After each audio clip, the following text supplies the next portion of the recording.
ये करेला प्रयोग होना है इसमें।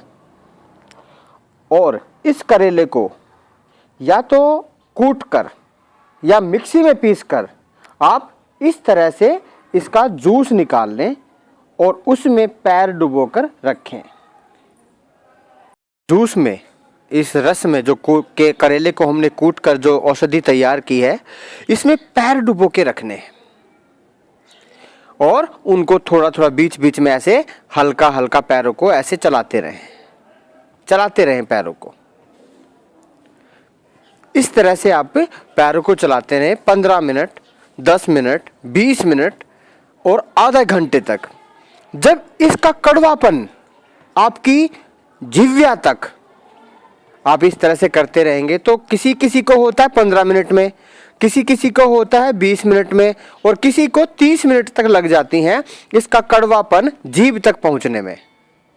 जब कड़वापन जीभ तक पहुंच जाए तब आप इसको निकाल के, पैर निकाल के साफ पानी से धोकर अपना जूते जुराब पहन लें।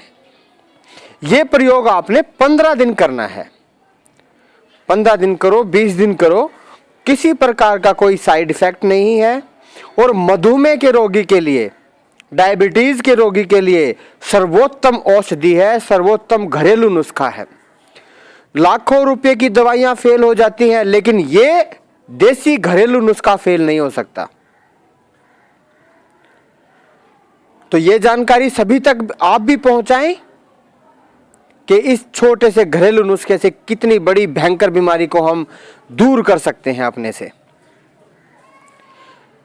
खाने में थोड़ा परहेज करें, घूमने फिरने जरूर जाएं। अत्यधिक मीठा खाना थोड़ा कंट्रोल करें, घूमने फिरने जरूर जाएं। मीठा खाने का मन करे तो थोड़ा कभी शहद ले लिया, कोई मीठा फल खा ले। मीठे फल में और चीनी में बहुत फर्क होता है।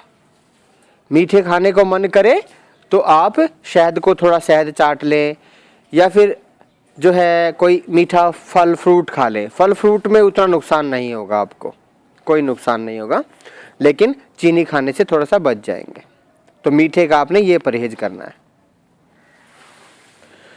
घूमना फिरना जरूर रखें और इसका 15 दिन आप प्रयोग करें। देखिए डायबिटीज कैसे चुटकियों में दूर हो जाएगी। डायबिटीज, मधुमेह प्रयोग किया हुआ नुस्खा है। और इसको 3 दिन करने के बाद, 4 दिन करने के बाद अपना टेस्ट करवाइए शुगर और अंतर को देखिए, जबरदस्त अंतर नजर आएंगे आपको। तो मेरे भाइयों, मेरी बहनों, ये थी छोटी सी जानकारी जो शुगर से आपको बचा सकती है, जो डायबिटीज से आपको बचा सकती है हमेशा हमेशा के लिए। आपको कभी भी परेशान नहीं होना पड़ेगा इस बीमारी से। इस पर अधिक पैसे खर्च करने की कोई आवश्यकता नहीं होगी। बस आप इस फॉर्मूले का प्रयोग करें।